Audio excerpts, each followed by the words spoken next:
անկախ Հայաստանի տարածքի քարտեզի ուրվագիծն է։ Խաղաղության դեմ տարվող այս process-ում որոշ հոգևորականների ներգրավվածության թեմային չէի անդրադառնա, եթե չտեսնեի, թե ինչպես են այդ հոգևորականների էմիսարները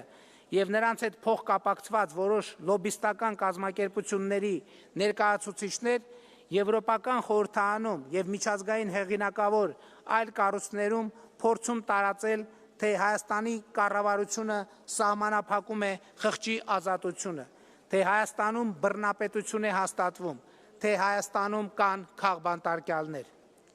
Իրականությունն այն է, որ որոշ հոգևորականներ, ովքեր ցինիկ կերպով խախտել են հոգևոր բարեվարկության բոլոր կանոնները,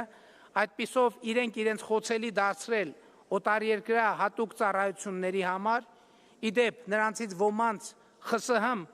պետական անվտանգության կոմիտեի գործակալ լինելու փաստը ապացուցվում է փաստաթղթերով, ահա այդ հոգևորականները Հայաստանի Հանրապետությունում ստանձնել են պատերազմի կուսակցության առաջնորդությունը, իրենց շուրջ հավաքելով Հայաստանի նախկին ղեկավարներին, նրանց հետ կապված որոշ ուժերի, որոշ ռուսաստանաբնակ եւ բելառուսամետ օլիգարխների եւ փորձում են Հայաստանի անկախությունը զոհաբերել երրորդ երկրների շահերին։